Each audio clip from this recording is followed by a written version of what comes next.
In London last night, the Doctor Who Season 2 premiere kicked off. There was the cast and crew, and some suspiciously familiar faces who, are they returning for Season 2? We'll get to that in a minute. But we've got a whole host of exciting previews and tidbits for the upcoming season, and a bunch of new photos, which we're going to break down and analyse, because I think they do tell us quite a lot about certain episodes. Nothing too spoilery, but interesting plot details. All I'll say before we get to that is that the bizarre 6-month time jump that's mentioned at the beginning of The Devil's Cord, everyone sort of ripped into that, including myself, for being an absolutely bizarre choice, but it may have meaning, and it may be recontextualized for Season 2, it may be a clue leading to bigger plans. But, as I say, we'll get to all that later. So what was actually shown at yesterday's Doctor Who premiere? Well, they premiered episode 1, The Robot Revolution, they had a little Q&A, and they played an exclusive trail, which won't be shown anywhere else according to Russell T Davies, because it contains a lot of spoilers and special information that they don't want the public to know. Now, those spoilers, special information, that makes me wonder whether it's confirmation of the guest stars, because actresses such as Michelle Gomez, who is best known for playing Missy in Doctor Who, I don't know why I needed to explain that. In fact, if you don't know who Missy is, drop me a comment, because I'm willing to bet every single one of you out there knows who this character is. But it wasn't just the actress of Missy who was at the premiere. The actress who played Martha's mum all the way back in 2007, Series 3, she was in attendance. Freema Agyeman herself wasn't there, but if Martha's mum is possibly in the series, you've gotta have Martha. I mean, with all of UNIT being back in action, and bringing back companions like Mel, it makes more than perfect sense to bring Martha back for the new season. In fact, I've always found it a little bit bizarre and kind of wondered whether Mel's role in The Giggle was originally intended for Freema Agyeman, because you bring David Tennant back, you bring Donna back. Do you know what I mean? It makes so much more sense to see Martha working at UNIT. Like, we don't even know how Mel got back to Earth. She wasn't left on Earth back in the 7th Doctor's era. But then I suppose that was canonised by Power of the Doctor. Oh, we're waffling. And the other really interesting one, right, is Jo Martin, the fugitive Doctor. Now, there's been murmurings and whisperings. This is no official leak. I mean, there were leaks discussed. I discussed them in my last video, or I discussed my lack of discussing them, because there are potential big leaks about this season which have come out.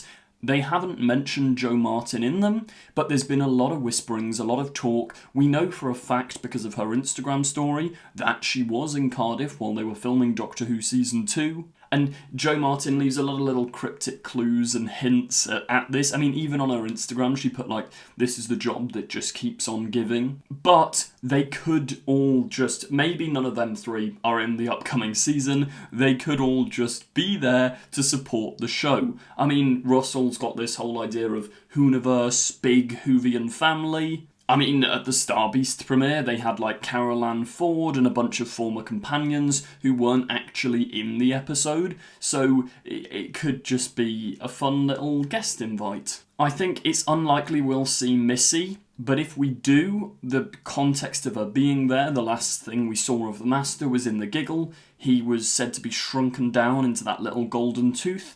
Maybe, and we did see a hand pick up the tooth as well. Maybe that was Missy's hand, or maybe Missy was in the tooth and Kate Stewart's keeping Missy underground to use as like, you know how the Doctor keeps Missy in the vault during Series 10? Maybe they'd do that with the Master. That's something I'd really like to see UNIT do. I've always said the Master works best as a bit of an anti-hero. So them keeping the Master locked under the big UNIT skyscraper thing would be really, really cool. Like, they go to him or her for advice whenever needed, rather than the Master always having to be this big, insane evil. I think the likeliness of Martha, or Martha's mum, it's not impossible, but I think there'd have been whisperings, there'd have been murmurings, we'd have heard something about it, so I don't think that Martha will be in the upcoming season. However, I'm willing to bet, I think Jo Martin is going to rock up at some point in this season. She's been very active on Doctor Who sort of social media over the past year or two. She's given a lot of little cryptic clues and hints here and there at various Comic-Cons. So yeah, I reckon Jo Martin's going to show up. Just going to quickly jump in here. If you haven't already, please do feel free to subscribe, like, comment and share. It really helps me out a lot and it allows me to keep the channel going. You can also check me out on Patreon. Whew, said that all in one breath. Now, before we get to discussing how Anita Dobson has kind of confirmed that Space Babies, yep, you heard me right, Space Babies is going to be recontextualized and going to be incredibly important in the upcoming season. Before we get to all of that, before we get to the new photos we've got, I'll just take a quick look at this article from The Standard, where Ncuti Gatwa says that there's a beautiful relationship to explore with the new Doctor Who companion. Now, I'm bringing this up because one of the big things I think Season 1 was lacking was the dynamic and relationship between Ncuti and Millie. Well, the Doctor and Ruby. In real life, they've got fantastic chemistry, and to be fair to them, in Church on Ruby Road and Space Babies, the chemistry's really there. But the problem is, it doesn't really grow from that point. We never saw them argue, we never saw them fight, and I think that's vital in a Doctor-companion dynamic. If you are travelling the universe, things are going to get very high stakes. You are going to end up shouting at the Doctor, or the Doctor shouting at you, and I think this is what's being teased here, but there's also some other interesting quotes in this article. Let's read them on. Ncuti says that there's challenges that we haven't had before in Doctor Who, so yeah, he's super excited to be back. As for what these challenges specifically are, we don't know, but it's going to be exciting. They've talked about the big plot twists as well. I mentioned this in one of my prior videos. There are big dramatic plot twists to come, apparently. And he added here that all you want as an actor is a really good meaty role to sink your teeth into and to craft. And I think, quite honestly, Ncuti didn't really get much of that in Season 1. He did have some big moments, but I'm really looking forward to a more character-driven, emotive moment for the 15th Doctor. Now, when Millie Gibson was asked about Ruby's inclusion in the upcoming season, she says it's a much more kind of mature take on Ruby. She's older, and it's life after the Doctor, so whatever happens after you've fought goblins, hung off a rope ladder above London, and been swallowed by a double bass. So, yeah, I think they are taking Ruby's character in a new direction, and hopefully this ends up with more conflict, whether it's between her and the Doctor, her and Varada's character Belinda, or just more drama. Intense it up. Have some fights. Anyway, on to the plot details, right? Because one of these photos ties into this, but this article also mentions here one additional piece of information that Dobson, so that's Anita Dobson, wife of Brian May, coincidentally, who was also at the Doctor Who premiere, and the actress who plays the wonderful Mrs. Flood. Anita Dobson shared at Comic-Con Cardiff that Season 2 will recontextualise Space Babies, which this article has to just take a dig at and say is one of the lowest rated episodes of Doctor Who. Just quickly on Space Babies. It's such a weird episode, because when you actually watch it, it's really not that bad. It's an alright episode. I just think that starting with it as episode 1 is one of the most baffling choices in Doctor Who history ever. It's so clearly not an episode 1. Do you know what I mean? It's a better filler episode before a big finale. And when you've only got 8 episodes, do you know what I mean? It's a bizarre choice. But I think lowest rating on IMDb is pretty harsh. But the article goes on to say, what could the Notting Hill resident have to do with a spaceship in 21,056? It seems only time will tell. Now, in terms of a minor leak, it has been said for months on end now that the Space Babies return in the finale, which is just bizarre. And you've got to remember as well, Season 2 was in production and written before the reception of Season 1 had even happened. But yeah, how do the Space Babies tie into all this? Well, I'll tell you how. Because I reckon we're getting big flashbacks to this 6-month time period that's mentioned with the Doctor and Ruby at the start of The Devil's Cord. We're going to go back and see their dynamics, see their bond, maybe even see an argument.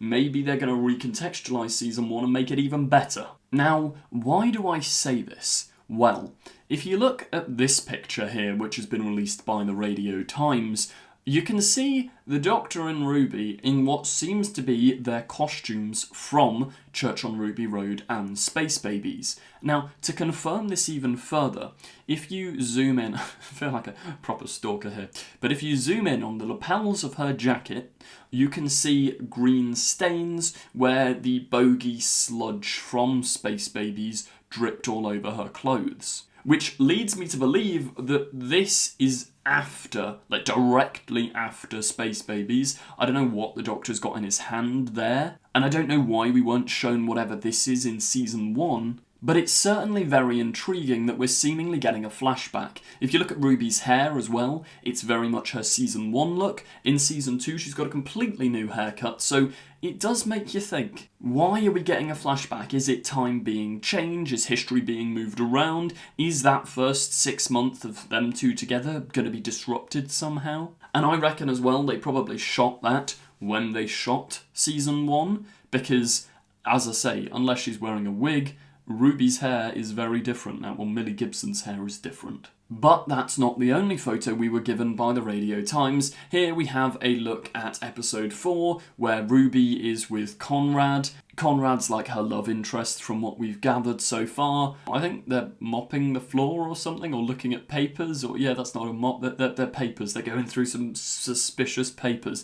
It's worth noting as well, thanks to people out there in the comments, I've been informed that the think tank cap we saw Conrad wearing in the trailer from my last video, Think Tank is like the group that I think they were behind trying to defund UNIT and the big robot built in... Why was I trying to remember the name of the story? It's called Robot. The fourth Doctor's first ever adventure, Robot, had this like big bad group called Think Tank who I think were very anti-UNIT. Now, Conrad is seen wearing one of those hats, probably in a little play on the, like, MAGA, Make America Great Again hats. But yeah, it's interesting. Like, is he lying to Ruby to try and get his way into UNIT? Because I struggle to believe that Ruby would be going with this sort of probably right-wing nutjob. It's a very harsh reading of a character we haven't even seen on screen yet, but I think that's where Russell's going with this. You can smell it in the air. Here we have a photo from episode 3 of the Doctor in the spacesuit thing. Here we just have a picture from the Interstellar Song Contest episode, Rylan and Catwoman. And in terms of our last reveal before closing off this video, Virada Sethu has talked in an interview about how her character from Boom, Mundy Flynn, ties in with her new character, Belinda Chandra. We know it's going to be mentioned and directly addressed in this season because of the trailer, where you have the Doctor doing that whole, like, oh, why have you got this face? Which I feel like Doctor Who's done 101 times now. But, point is, elsewhere, the reveal that will link Mundy and Belinda, presumably one of those series-spanning mysteries that Who wheels out so well, sounds typically out there. Virada said, I think I honestly didn't have time to absorb it, she admits, treading carefully. It was just like, cool, that's it. So I think what she's saying there is, rather than it actually being a series-spanning mystery, it's just going to be a small footnote. Like, there's going to be a fun little explanation. Probably, if I were to make an educated guess, it's going to be like, you know, what do they call it? Spatial duplicity or something or other in Journey's End, how, like, Gwen looks exactly like Gwyneth from The Unquiet Dead. Maybe this is the same sort of thing. She's a family member from the distant future who happens to share her face, which is a ridiculous coincidence, and I hope isn't the case, but who knows? Let me know your theories on why they have the same face in the comments down below. If you did enjoy, please do remember to like, comment, subscribe, share. It really helps me out a lot. You can check me out on Patreon to get early access to my new videos and to new behind-the-scenes exclusive stuff for our Doctor Who fan films. Check out the Doctor Who fan films too. I can tell you want to. Thank you for watching, and goodbye. Don't forget to click below and subscribe to the official Confused Adipose YouTube channel. I will destroy you! She's not seen a single episode. No, I've watched your episodes. Keep these sonic screwdrivers. What else am I saying about the film? Don't watch this one.